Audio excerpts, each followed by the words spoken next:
uma palavra que eu quero compartilhar com vocês nessa manhã. Algo fundamental para que nós avancemos como Igreja de Cristo. Eu quero falar com vocês nessa manhã sobre o que é ser 1 mais 1. Uma matemática simples. 1 mais 1. Uma matemática muito simples e que vai transformar nossas vidas de uma vez por todas na caminhada cristã. Quando nós pensamos o que é ser 1 mais 1, significa literalmente nós não sermos mais um número ímpar, não sermos mais solitários, não sermos mais sozinhos nas atividades. Se vocês pararem para pensar e perceber o que aconteceu conosco como igreja, como corpo de Cristo no último ano, nós crescemos, nós desenvolvemos habilidades porque nós deixamos de trabalhar sozinhos. Porque nós deixamos de confiar na nossa própria habilidade humana, individual, e passamos a fazer parceria. Olha os ministérios da igreja como funciona. Você vê uma banda hoje aqui tocando, aí você vê o pessoal no louvor falar, é uma coisa simples. Pode ser simples. Mas se um de nós estiver no tom errado, bagunça tudo. Se está todo mundo tocando no ré, e o pastor geralmente é o pastor que erra, geralmente é o pastor que se perde na nota, e o pastor vai para o lá, a coisa já desanda. Se está todo mundo num ritmo, mas um único instrumento está fora daquele ritmo, daquela batida, automaticamente toda a banda se perde.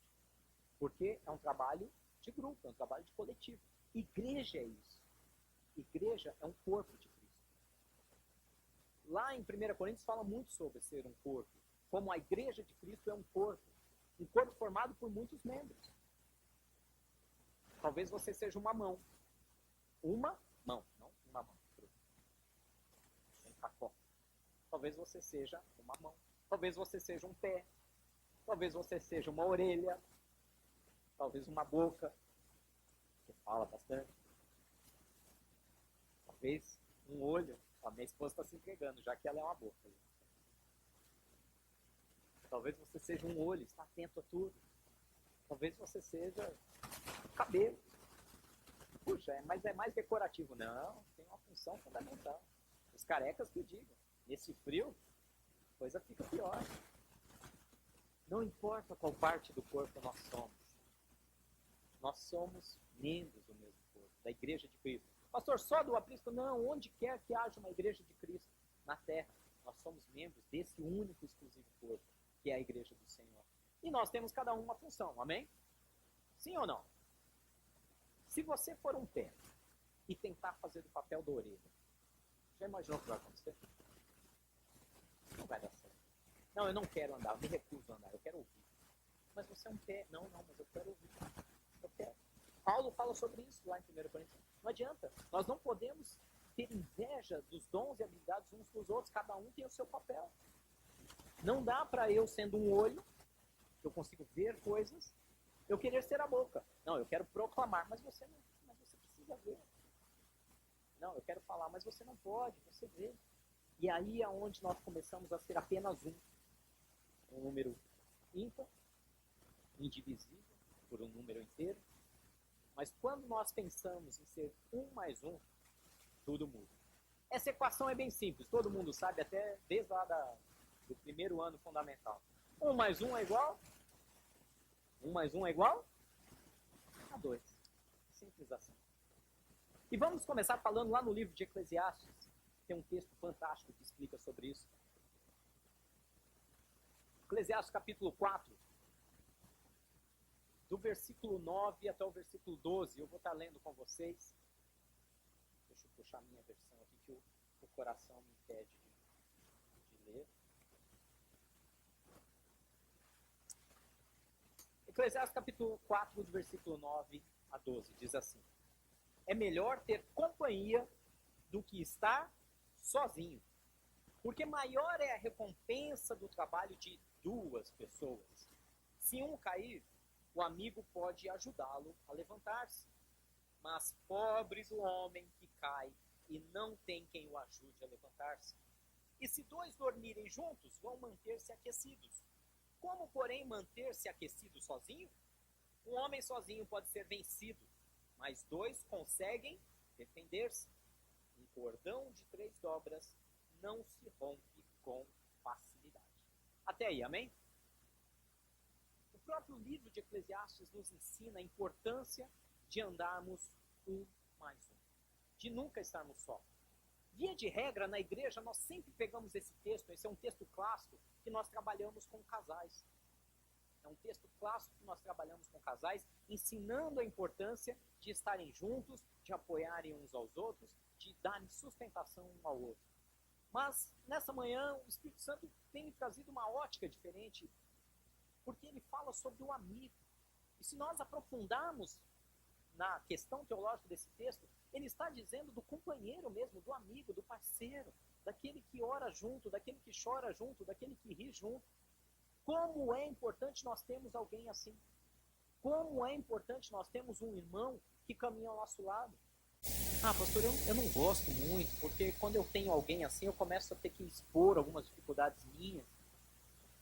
Por outro lado, você vai ajudar outra pessoa, você vai apoiar e ele vai te ajudar também. Por mais que nós tenhamos receios e medos de abrir nosso coração, de conhecer um irmão, um amigo, alguém que possa conhecer nossa vida de verdade e nos ajudar nessa batalha, muitas vezes o Satanás vem com toda sorte de mentiras. Uma das mentiras preferidas de Satanás é essa: você vai ter que se expor. Ele vai conhecer suas falhas. Ele vai conhecer seus pecados. Sim, vai. Qual o problema disso? Ou alguém aqui é perfeito? Ou alguém aqui nunca erra? Ou alguém aqui nunca peca? Quando chegou aquela situação, lembra-se de Jesus com Maria Madalena? Quando lançaram ela diante dos pés dele, estavam prontos para apedrejá-la, estavam prontos para destruir a vida dela em todos os aspectos, da maneira mais cruel possível, e ela foi, segundo a lei judaica, pega numa situação que merecia aquela pena de morte, segundo a lei judaica. Jesus virou para todo mundo e falou: quem não tem pecado, atire a primeira pedra. Por que a igreja contemporânea está voltando a ser como os fariseus? Por que a igreja contemporânea hoje tem tanto medo de se relacionar uns com os outros? Medo de, olha, eu errei. Gente, eu vejo uma igreja contemporânea com medo de dizer, eu pequei. Com medo de confessar, com medo de se arrepender, com medo do que vão pensar, do que vão falar ou do que vão dizer. Igreja, corpo, não tem como desmembrar. Você pode até cortar um membro fora do seu corpo, e o resto do corpo até sobrevive.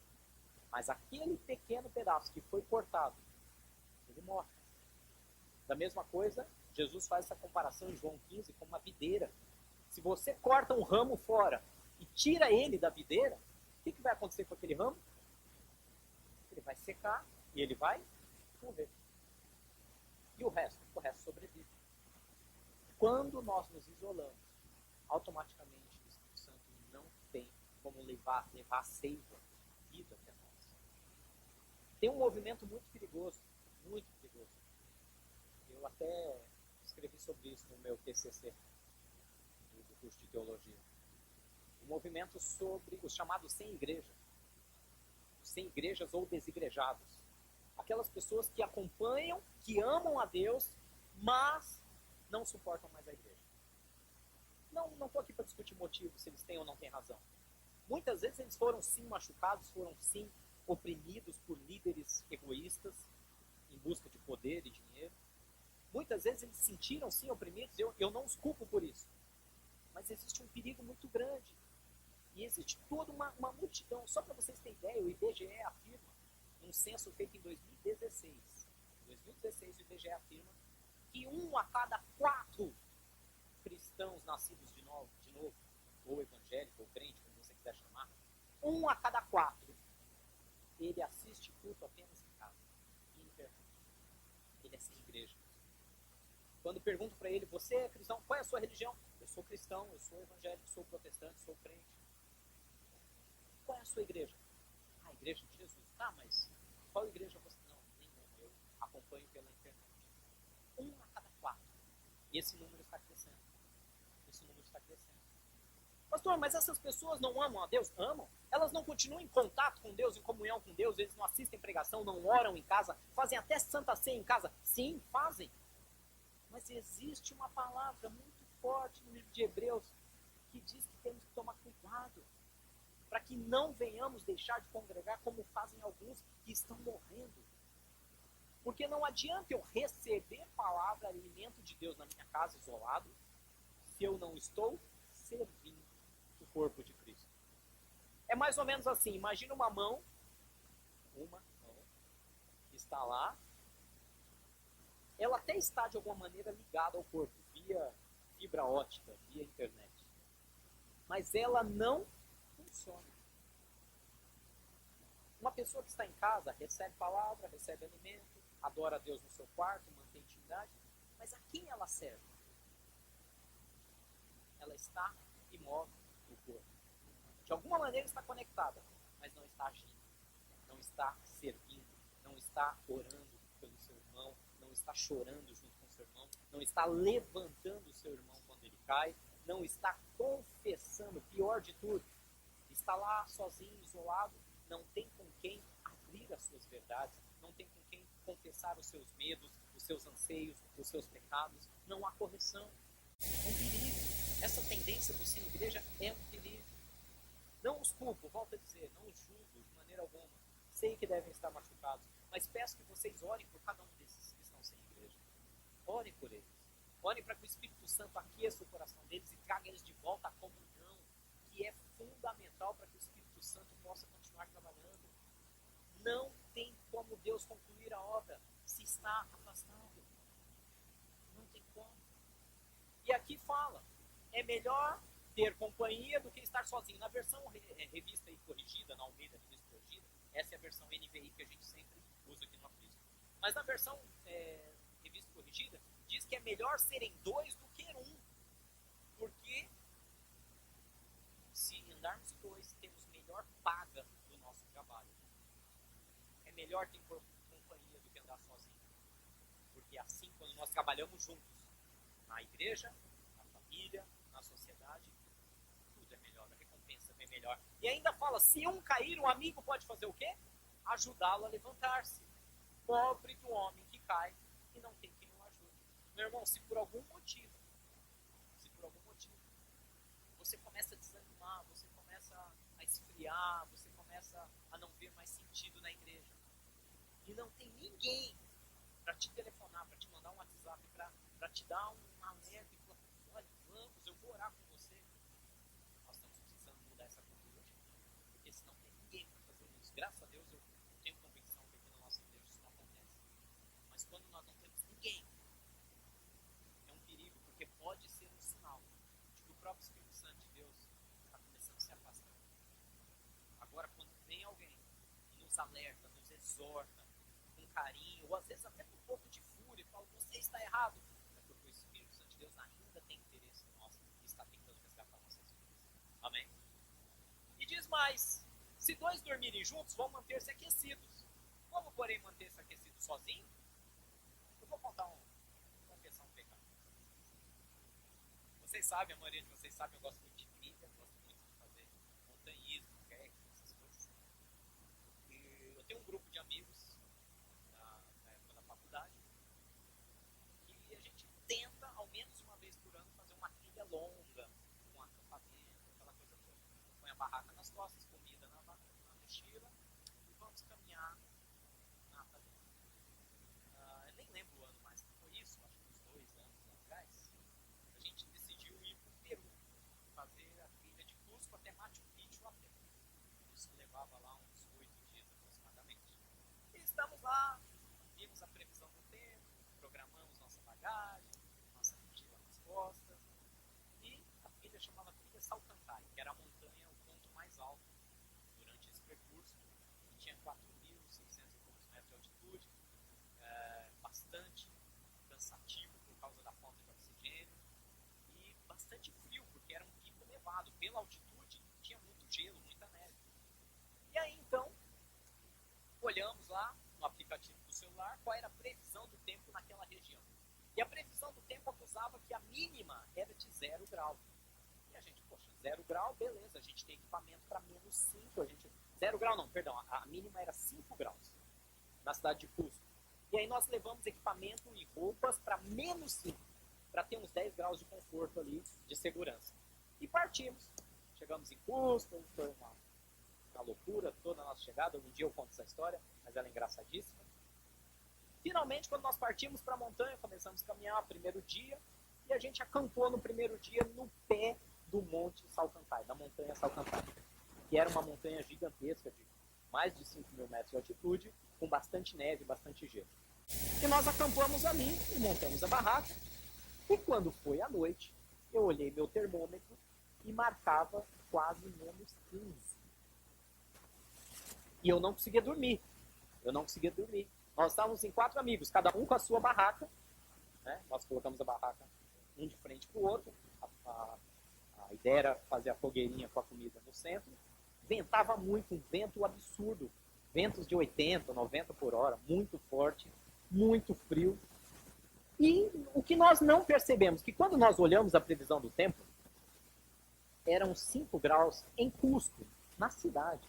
Não no pé de uma montanha com neve, muitos quilômetros depois. Então nós não pensamos nisso, que nós não deveríamos acampar no pé de uma montanha com neve. O problema é que a gente já estava cansado, já estava tarde, não tinha mais como subir aquela montanha inteira e atravessar ela com horário. Tivemos que acampar ali. Conclusão, não dormi a noite inteira, foi a noite mais fria da minha vida. Quem me conhece sabe que eu não costumo passar frio, mas eu passei muito frio. Eu tremia muito, nós estávamos em 4 amigos, e aí eu tremendo, com toda a roupa que eu tinha, com todo o casaco, com tudo que vocês imaginarem, saco de dormir, só que a temperatura estava abaixo do que a gente foi preparado. E eu tremendo, mas ninguém falava nada. De repente, um dos nossos amigos, não vou citar o nome dele para não comprometer, ele teve a ideia mais óbvia do mundo. Ô, pessoal, vocês estão acordados? Tô. Aí o outro, tô, também tô. Alguém tá conseguindo dormir? Não, tá muito frio. Ó, sabe o que é? Tá muito gelado, a gente não tá conseguindo dormir. Eu proponho a gente, todo mundo pra mesma barraca, pra gente poder se aquecer, senão nós vamos morrer de hipotermia. Cri, cri, cri, cri, cri. Ô, vocês estão me ouvindo? Eu tô falando com vocês. Cri, cri, cri, cri. Ô, para de palhaçada, nós vamos morrer congelado. Não adianta querer ser macho numa hora dessa. Nós vamos ter que se abraçar e dormir juntos, senão nós vamos morrer congelado aqui. Cri, cri, cri, cri. Terminou com ele xingando, eu não vou reproduzir o que ele disse, mas terminou com ele xingando muito a gente. Vou começar só por breve. Vocês são uns palhaços, vocês preferem morrer do que deixar de ser, do que deixar de lado esse machismo. E ninguém respondeu. Até hoje nós tiramos sarro dele quando a gente se encontra, algum churrasco, alguma coisa. Até hoje a gente tira sarro dele daquele momento que ele propôs que todo mundo dormisse abraçadinho. Conclusão, eu estou confessando isso por quê? Porque literalmente a gente correu um risco de morrer, não morrer de hipotermia, mas a gente não dormiu. Ninguém dormiu. Todos passaram a noite inteira tremendo. Gente, vocês têm noção do que é ficar das 7 da noite, quando escurece, até às 7 da manhã do outro dia, 12 horas encolhido dentro de uma barraca tremendo, sem dormir? É tortura. Mas não dá o braço a torcer para ir abraçar outro homem, né? Bom, sobrevivemos, todos os 4. Ele sobreviveu muito bravo com a gente, porque a gente até hoje tira barato dele. Mas por que eu estou confessando isso? Porque é um princípio óbvio. Se 2 dormirem juntos, vão se aquecer. No Evangelho é assim. Às vezes no Evangelho a gente faz a mesma coisa que eu fiz lá na trilha do Monte Salcantay, indo para Machu Picchu. Nós somos tão teimosos. Não, vai pegar mal esse negócio aí. Não, o quê? Eu ficar andando junto com outro irmão? Não, ele vai. Ah, que isso? Não, é melhor. Eu prefiro morrer espiritualmente do que às vezes andar com o outro. Já percebeu como nós somos teimosos? Eu falo por mim. Acho que com essa história vocês já perceberam quão teimoso eu sou. Mas muitas vezes nós fazemos isso no mundo espiritual também. Nós deixamos de andar com alguém. Nós preferimos morrer espiritualmente do que abrir nossos medos, abrir nossos anseios, abrir a porta da nossa casa. Eu não vou entrar nem nesse detalhe, porque esse detalhe é profundo. Vocês sabem, nós temos os domos aqui na Aldeia da Serra, lá no 120, lá em Santana de Parnaíba. Domos são nossos grupos de conexão. O que são isso? São grupos de pessoas que se reúnem dentro das casas durante a semana para poder discutir um pouco mais do que ouviram aqui no domingo. Nós ouvimos a palavra no domingo e durante a semana vamos para dentro de uma casa em grupos menores e aqueles grupos ali debatem a palavra, oram uns pelos outros, choram uns com os outros, animam uns aos outros. E nós estávamos conversando e eu fiquei triste de saber que os domos estão começando a, de alguma certa maneira, parece que minguar. E aí eu fiz a pergunta mais óbvia, tá, mas quais são os problemas? Por que está acontecendo? Puxa, pastor, um dos problemas é que nós não temos casas disponíveis. Eu falei, gente, mas tanta gente mora aqui? Mas nem todo mundo está disposto a abrir a porta da casa para receber um grupo lá. Cortou meu coração. Diante de Deus, eu falo isso para vocês com muita tristeza. Saber que as pessoas não... sabe o que é? Que vai bagunçar minha casa, é que vai me tirar da rotina, é que vai... Gente, é muito sério o que eu estou falando. É muito sério. Muito sério o que eu estou falando. Nós precisamos abrir os olhos para o mundo espiritual para ver o que está acontecendo. A palavra nos diz, quem é que nos dá força para adquirir riquezas? Quem é que nos dá força para adquirir riquezas?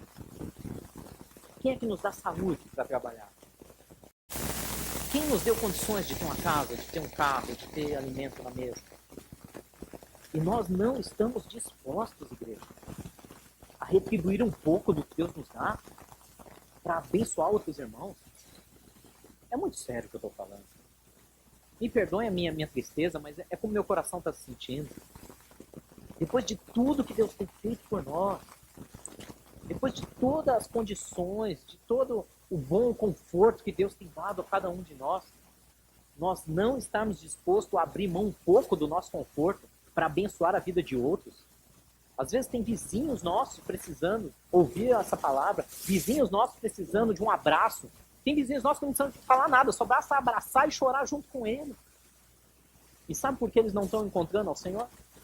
Porque nós não estamos dispostos a abrir a porta da nossa casa. Pastor, por que não faz na igreja essas reuniões? Eu me recuso. São reuniões para ser feitas num momento informal, num lugar informal, num lugar de conforto. A igreja, sim, é tudo isso. Mas a igreja, queira ou não, por mais que a gente tente desassociar essa imagem, é um local formal, de culto público. É um local para receber 60, 70, 100 pessoas, ou até mais se necessário. É diferente de você receber um grupo de 5, 10, no máximo 12 pessoas na sua casa. Ali é o lugar de abraçar, ali é o lugar de chorar, ali é o lugar onde cada um tem a oportunidade de expor as suas dificuldades e os seus medos. E nós estamos regredindo, porque alguns estão com vergonha de dormir juntos, entre aspas, de se aquecer, de abrir a porta para que outro venha. Como eu fiz na trilha. Como eu tive constrangimento de abrir a porta da minha barraca para que o outro entrasse. Olha como nós somos teimosos. Olha como o evangelho perde. Olha como nós deixamos. Tem certas coisas, só para eu finalizar, não quero ficar focando nisso, porque, honestamente, meu coração está triste mesmo com isso. E se eu começar a falar muito, vai deixar de fluir do Espírito e vai começar a sair da minha carne. E eu não quero que a minha carne interfira nessa mensagem. Mas é importante que a gente saiba que quando nós abrimos a porta, quando nós recebemos, quando nós nos dispomos a ser um facilitador, ajudar um outro irmão, quando nós fazemos isso, uma série de coisas que estão travadas no mundo espiritual, finanças, recursos, saúde, Deus começa a destravar. Porque isso está escrito em Mateus 6,33. Buscar em primeiro lugar o reino de Deus e a sua justiça. E todas as demais coisas serão todas. Quando nós deixamos de fazer isso, outras coisas ficam retidas, amém? Vou parar por aqui esse tema, porque realmente estou muito triste com isso. Mas vamos continuar, que a mensagem fala que um homem sozinho, versículo 12, pode ser vencido, mas 2 conseguem defender-se. Um cordão de 3 dobras não se rompe com facilidade. O interessante é que Deus vai falando de 2, 2, 2, e ele termina falando de um cordão com 3. Por que 3? Quem é o terceiro que faz parte dessa? É o próprio Jesus. É o próprio Jesus. Quando nós nos dispomos a estar com mais um, o próprio Senhor está ali conosco. É o que diz a palavra de Deus, lá em Mateus capítulo 18. Mateus capítulo 18, versículo 19, versículo 20, diz exatamente isso. Eu também, versículo 19, também digo que, se 2 de vocês concordarem na terra em qualquer assunto sobre o qual pedirem, isso será feito a vocês por meu Pai que está nos céus. E o versículo 20, pois onde se reunirem 2 ou 3 em meu nome, ali estou no meio deles. Olha que interessante. Gente, princípio bíblico básico, elementar. Vamos acordar para isso, igreja. Se 2 de vocês concordarem com uma mesma coisa em oração, o que Deus diz que vai fazer? Vai ouvir. Vai ouvir. Sabe aquela oração que você tem feito há tanto tempo? Ai, Senhor, o Senhor não me ouve. Já experimentou compartilhar isso? E outro orar com você sobre isso? Essa semana nós tivemos vários testemunhos sobre isso. Alguns meses atrás, a pastora Vanessa, eu não lembro quem foi a pessoa, até porque... Mas ela comentou que no grupo que ela tem discipulado, alguém pediu oração sobre algo que já estava ali arrastando algumas semanas. E quando finalmente a pessoa compartilhou no grupo, falou, eu gostaria que vocês orassem por isso, porque essa semana, essa situação, esse problema já está se arrastando. E naquela semana, quando o grupo inteiro orou por ela, Deus foi lá e virou a chave e tudo aconteceu.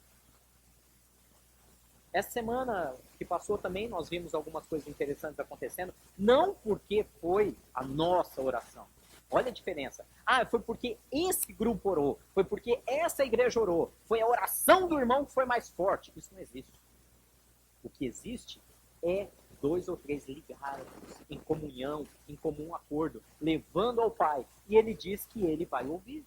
Se vocês concordarem na terra, ele concorda no céu. E aí, essa semana, um dos rapazes do nosso grupo de discipulado trouxe para nós uma situação de um amigo dele de longe. Um amigo de longe, que mora em outro estado. Ele falou, olha, meu amigo me deu liberdade de eu compartilhar isso com vocês. Eu tenho um amigo que mora em outro estado que está passando um problema assim, assim, assado. E ele está bastante triste com essa situação e já tem orado por isso há muito tempo. E ele deu liberdade de compartilhar. Ele compartilhou isso com a gente, nosso grupo de oração, nosso grupo de discipulado. Nós oramos a semana e, de uma maneira sobrenatural, Deus começou uma obra lá. Não terminou ainda, não foi um milagre completo, mas Deus já começou uma mudança fenomenal na vida desse amigo. Fenomenal. Então foi porque a nossa oração é melhor, é mais forte? Não. É por causa desse princípio. Que quando 2 concordam, Deus ouve e Deus começa a agir. E diz mais, se 2 ou 3 estiverem reunidos no nome de Jesus, ele está no meio. É o cordão de 3 obras. Se vocês, 2 amigos, 2 irmãos, estiverem orando juntos, estiverem falando de Deus juntos, automaticamente o Senhor Jesus está no meio de vocês e vocês são um cordão de 3 obras. E esse não se rompe facilmente, meu irmão. Vocês estão entendendo? São pequenas simplicidades do Evangelho que a gente ignora no dia a dia e a gente fica cada um correndo para um lado, cada um correndo atrás do seu próprio resultado e no fim ninguém consegue chegar a lugar nenhum. Mas a palavra de Deus ainda diz mais. Se você quer ser efetivo, inclusive ministerialmente, Deus não vai te enviar sozinho. Sabia disso? Tem gente que, o meu ministério, meu chamado pastoral, meu chamado profético, meu chamado apostólico, eu.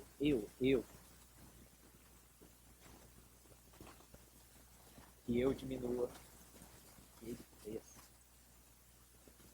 Quer saber como que biblicamente Deus usa alguém? Você lembra quando Paulo foi enviado? Ele foi enviado sozinho para a viagem missionária dele? Você se lembra? Foi mais alguém com Paulo? Foi. E separaram a Paulo e a Barnabé. Os enviaram. Isso é um princípio bíblico. Jesus ensinou isso lá no livro de Marcos, capítulo 6, versículo 7. Ele chamou os 12 para junto de si. Primeiro, Jesus nos leva à presença dele. E depois, o que ele faz? Enviou-os de 2 em dois e deu-lhes autoridade sobre os espíritos imundos. O Eduardo falou com muita propriedade aqui sobre batalha espiritual. E o primeiro princípio da batalha espiritual é que Jesus o atrai para si, para intimidade com ele. E ele falou isso com muita perfeição. Não dá para pensar em lutar contra espíritos malignos se você quer andar longe de Deus. Quer andar pecando deliberadamente, não, vou fazer do meu jeito, não tem como. Primeiro princípio da guerra espiritual é junto de Jesus. Jesus primeiro nos chama para junto dele, para junto de si. E depois que nós adquirimos uma certa intimidade, um certo relacionamento íntimo e profundo com Jesus, aí ele nos envia. Como? Sozinhos para brigar aí fora? Não. De dois em dois. E aí vem a autoridade sobre os espíritos imundos. E ainda diz mais em Lucas 10:1, não foi só com os 12. Alguém pode dizer, pastor, mas isso foi só com os 12 discípulos. Eles eram especiais. Não. Depois disso, Lucas capítulo 10, versículo 1, ele designou ainda outros 72. E os enviou como? Sozinhos? De dois em dois. Adiante dele e todas as cidades e lugares para onde ele estava prestes a ir. Olha que interessante. Ministerialmente, Jesus nos manda de dois. Meu irmão, tá pesado o ministério? Tá pesada a caminhada? O chamado que Deus tem para você tá pesando? Pastor, tem dia que eu me sinto cansado, eu vou confessar. Tem dias que eu me sinto exausta, junto à família, filho, trabalho. Tem dias que é difícil. Talvez porque você tá sozinho. Não, mas eu tenho meu marido, eu tenho minha esposa. É diferente. Por mais que esposa e esposo fazem parte, devem caminhar juntos no ministério,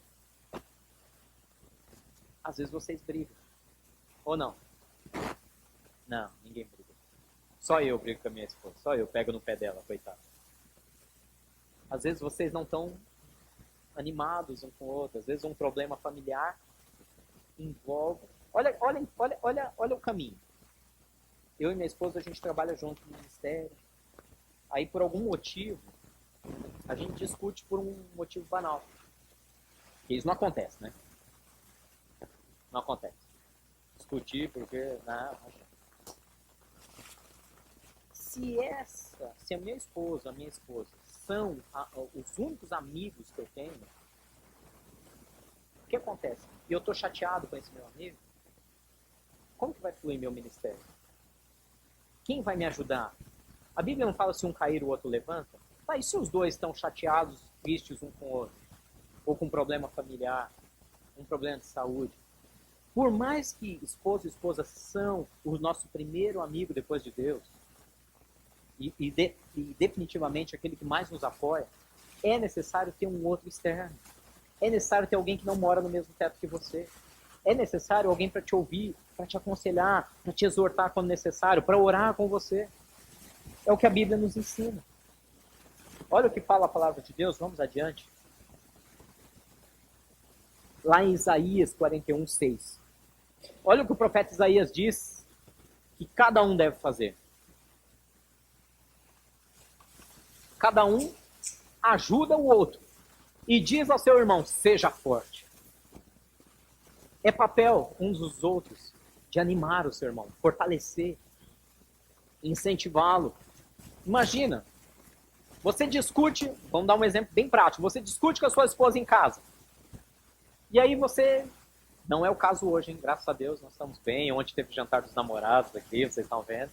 Mas aí no outro dia você tem que ir lá e tem que pregar. E aí? E vocês estão chateados um com o outro. O que você vai fazer? Você vai falar com um irmão, um parceiro, um amigo, e vai falar para ele, olha, eu estou triste. Eu discuti com a minha esposa ontem, isso está afetando. E é esse teu irmão que vai pegar na tua mão, vai olhar nos teus olhos e falar, olha, seja forte. O Senhor vai usar a tua vida hoje. Deus vai usar a tua vida no teu trabalho. Deus vai abrir portas. É necessário, meus irmãos. Teu esposo brigou com você por motivo banal. Você está chateada com ele. Mas naquele dia você tem que ir lá para um café, um chá, um aconselhamento, uma conversa. Nada melhor do que buscar alguém que vai te animar para fazer a obra de Deus. Alguém que vai te manter fazendo a vontade de Deus. Pastor, mas para isso a gente não tem os pastores e os discipuladores? Também. Também. Mas é totalmente diferente. O pastor e o discipulador, eles assumem um papel, muitas vezes, semelhante ao pai e mãe. Muitas vezes eles assumem um papel, por mais que a gente não queira, de autoridade, de liderança, que tem certas coisas que a gente até isso fica com receio. Pensa que eu não conheço vocês? Pensa que eu não sei que vocês têm receio de falar algumas coisas com medo de levar uma bronca? Não, eu não posso falar isso, pastor, ele vai ficar triste comigo. Ele vai me exortar e ele vai abrir aquela Bíblia. Eu estou até vendo, ele vai me chamar ali na sala, ele vai, então, olha, a palavra diz, e aí começa, né? Eu sei que tem coisas que vocês se constrangem. Por isso é importante ter um outro irmão. Para falar, olha, eu tô com vergonha até de falar isso para a pastora, mas eu estou passando essa situação, e essa tua irmã vai orar com você e vai falar, na hora certa é melhor você falar do que ela descobrir por conta própria. Para que ela te ajude a crescer. De nenhuma maneira, vocês conhecem a gente já há alguns anos, de nenhuma maneira a gente não controla a vida de ninguém. A gente não diz para você o que você deve fazer, quando deve fazer, como deve fazer. A gente apenas pega a palavra de Deus e mostra o caminho. Olha, o caminho é esse, escolha sempre a sua. Mas diz que um irmão ajuda o outro e diz a ele, seja forte. E em Colossenses, capítulo 3, versículo 13, ainda fala, suportem-se uns aos outros e perdoem as queixas que tiverem uns contra os outros. Perdoem como o Senhor lhes perdoou. Esse é um dos pontos mais marcantes que eu tenho orado pelo Sem Igreja. Muitas vezes machucados. Eles podem até não perceber, mas eles não conseguem perdoar aqueles que os machucaram. Não, pastor, eu já perdoei, só não quero estar perto. Quantos já ouviram essa? Não, pastor, eu já liberei perdão, mas eu não sou obrigado a caminhar junto. Claro, você não é obrigado, mas é uma escolha. Jesus fala, e o Eduardo falou isso hoje na abertura, se ferem uma face, dá outra. Se te levam por uma milha, caminha uma segunda. Se te pedem a capa, dá a túnica. Jesus fala, vá além. Vá além, amor. Vá além. Pastor, mas eu estava certo, peça perdão você. Ai, pastor, isso é tão difícil. Ninguém falou que ia ser fácil. Jesus falou que ia ser fácil? Sim ou não? Não. No mundo tereis aflições, mas tende bom ânimo. Anima, povo, vai pra cima. Olha, eu tô aqui, mas tem duas maneiras de pedir perdão, tá? Vamos só deixar claro. Uma vez que você decidiu pedir perdão, você pode chegar lá e dizer, olha, eu tô aqui, eu estou com a razão, mas como a Bíblia manda, eu tô pedindo perdão pra você. Mas você tá errado. Quero que fique bem claro isso. Essa é uma maneira.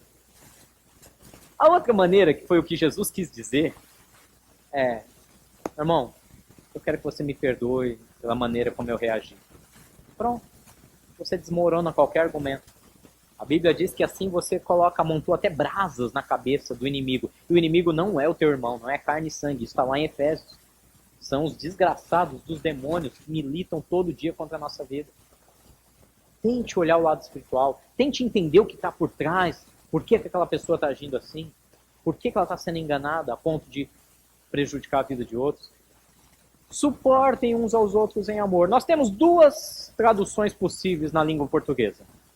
Suportar é ir lá vem. Oh, Jesus. Aí o irmão chega. Onde você está, meu irmão? É uma maneira de suportar. A segunda, segundo a língua portuguesa, é você levantá-lo ao ponto de dar suporte para ele fazer alguma coisa. Você vai ser a base para que ele faça algo. Você é o suporte. Você dá sustentação. Você escolhe. Você pode ser o sorriso amarelo. Ai, meu Deus, lá vem aquele irmão. Jesus, me dá graça. Tem que suportar ele. Ou você pode, cheio do Espírito Santo, erguer aquele irmão, levantar a vida daquele irmão, daquela irmã, de tal maneira que você seja uma base de sustentação na vida dele. E aí, o que você vai escolher?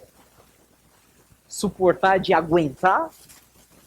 Ou ser cheio do Espírito Santo e ser uma base, um suporte para que ele possa crescer e levantar mais alto no ministério dele? É uma escolha. Nós temos que fazer escolhas. Via de regra, a igreja contemporânea está indo pela primeira via. Eu tenho que aguentar, né? Não, não é aguentar, é ir além, é dar sustentação. Suportem-se uns aos outros e perdoem as queixas que tiverem uns contra os outros. Sabe por que às vezes a gente... Não, mas eu não tenho queixa contra ninguém, ninguém tem queixa contra mim. Sabe por quê?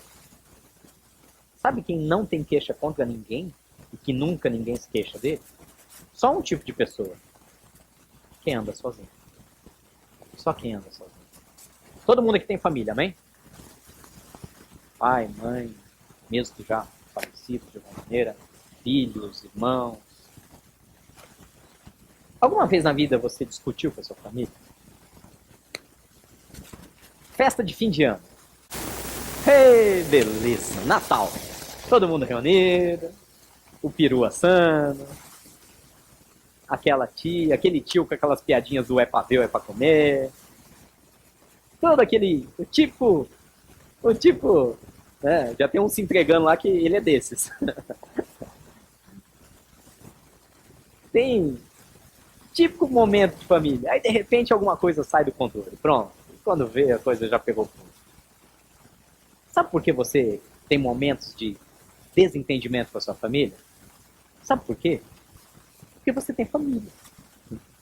Simples assim. Se você fosse solitário, se você não tivesse família, se você não tivesse filhos, pais, irmãos, ninguém, se você fosse um eremita vivendo isolado numa montanha, você não tinha problemas de relacionamento com ninguém. E ninguém tinha problemas de relacionamento com você. É simples assim. É o que Deus quer para nós? Não. Deus quer que nos relacionemos. De que maneira? Em amor, perdoando. Meu irmão, se você não tem nada, eu estou sendo muito transparente no que eu estou falando. Se você nunca ficou chateado com ninguém da igreja, e nunca ninguém da igreja ficou chateado com você, das duas uma. Ou você não existe, você é uma ilusão de ótica coletiva, ou você se isola de todo mundo. Quantas vezes eu já não chateei vocês? Quantas vezes vocês, de alguma maneira, já me chatearam? Porque isso está implícito num relacionamento. Todo relacionamento está implícito em concordar e discordar, concordar e discordar. E assim eles crescem juntos. E assim, em amor, eles se edificam uns aos outros. Amém? Mas, se nós não temos problema, é porque a gente está isolado demais. Sai do seu isolamento. Encontre um irmão, encontre uma irmã, encontre um parceiro de oração, um parceiro de lágrimas e um parceiro de celebração. Encontre.